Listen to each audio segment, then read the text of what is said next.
The sun had barely lifted its burning eye over the jagged mesas when the dust of Black Creek Valley began to stir with the sound of hooves to slow at first, then building into a steady, uneasy rhythm that echoed across the sleeping basin where stories of danger traveled faster than the wind.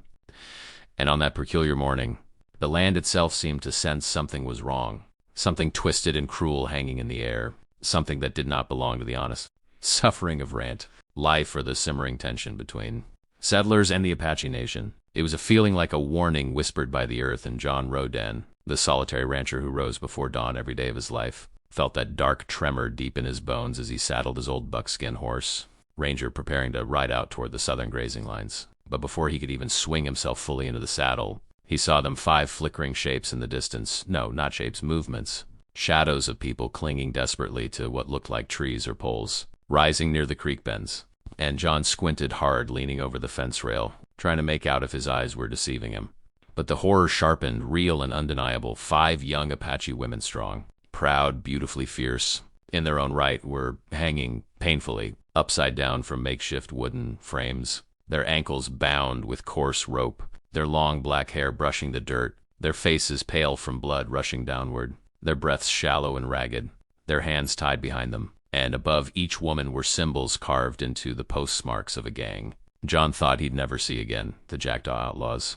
A brutal band of cutthroats who had been driven out of the territory years ago, but were infamous for punishing anyone who stood in their way.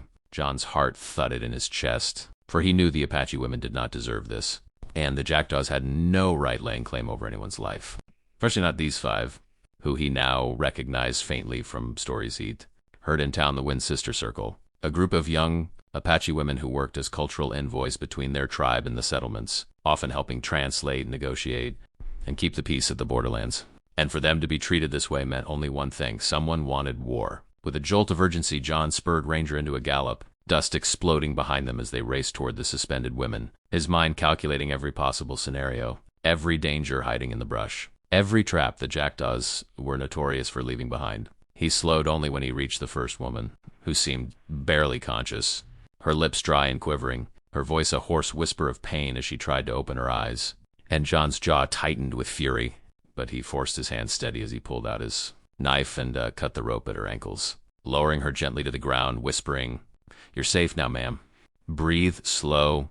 I've gotcha," though. His eyes never stopped scanning the ridges, expecting bullets any second, because the Jackdaws fed off, suffering, and often waited for good men to walk into their web. One by one, he freed the women first, Asha, the translator with fire in her eyes even through the haze of agony. Then Yana, the healer who had been trying to speak comfort to the others, despite being upside down. Then Luna, the youngest of the group, though still a grown woman, trembling but defiant. Then Tala, the fierce horse runner who glared at the horizon as if daring the outlaws to return. And finally Sori, the quiet watcher who noticed things others didn't, and whose voice, though raspy, was the first to warn John. "They aren't far. They hung us here as bait," which made John shift his stance immediately, his hand going to the revolver on his hip as he crouched low, listening.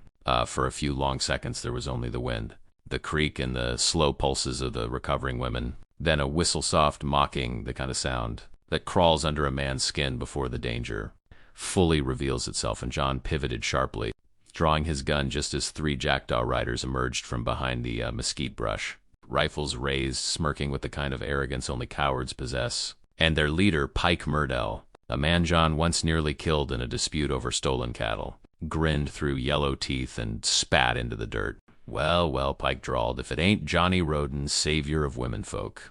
You always had a hero complex, didn't you?" John didn't flinch, positioning himself between the riders and the recovering Apache women, his voice low but steady as steel as he replied, "You're trespassing on sovereign land, Pike, and harming diplomatic envoys. That's a death sentence." Pike laughed harshly. "These Apache girls? Envoys?" He waved his rifle toward them dismissively. "They're leverage, Rodan. And you just cost us the bargain we planned to strike. Now you're going to pay for that." Before Pike could lower his rifle, Asha, who had regained more strength than she let on, pushed herself up enough to speak, her voice filled with quiet fire. "You shame yourself with every breath. Pike Myrtle. The land will spit out your bones." Her courage stirred something fierce in John's spirit, and he squared his shoulders, raising his gun with calm precision. though he was one man against three and more could be hiding nearby. Pike tilted his head, smirk widening. You think you could save them all, John? You think you can save yourself? The next seconds exploded into chaos, gunfire cracking through the morning air, Ranger rearing as bullets struck the dirt, John firing 2 quick shots that sent one outlaw crashing off his horse, the Apache women scrambling for what little cover they could manage in their weakened state, Yana dragging Luna behind a fallen log while Tala grabbed a discarded horse blanket to shield them from the dust spray. The creek bank erupted into a frantic dance of smoke, shouts, and ricocheting lead, and yet John remained locked in the calm storm at the center of it, moving with the sure-footed instinct of a man who had survived too many battles to count, ducking behind a boulder, firing strategically, forcing Pike and his remaining rider to spread away from each other, which gave the women precious time to crawl farther from the open kill zone. But Pike was cunning. He circled wide, dismounted, and began creeping toward where the women hid, planning to take one hostage again. Sori saw him first and shouted a warning, and John spun around, adrenaline coursing through him, sprinting across the clearing with reckless courage, tackling Pike just as he aimed his rifle at Luna. The 2 men crashed into the dirt in a violent struggle, fists flying, boots scraping, each trying to reach the knife on Pike's belt, and the women watched with breathless horror as the rancher and outlaw rolled dangerously close to the creek's edge. Pike snarled, "You should have stayed out of this, Roden." But John, gritting through the punches, growled back, "And let you murder innocent women? Not in this lifetime," before finally wrenching Pike's wrist back, forcing the knife free, and sending the outlaw stumbling toward the water where he slipped and crashed into a cluster of rocks, knocked unconscious.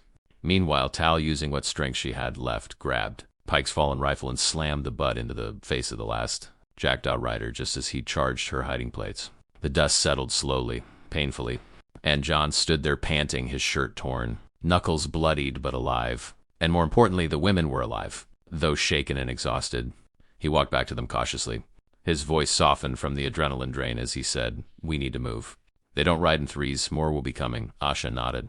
"Our camp is half a day's walk north, but we can't reach it in this condition." John glanced at the horizon, thinking fast, then said, "My ranch is closer. I can get you there safely." The women exchanged a quick look. Russ, it was not something easily given between Apache and settlers, not after so much history, but the way John had fought for him, nearly died for them. It shifted something between them. Asha stepped forward and placed a trembling hand on John's arm. "We will trust you, rancher, for now.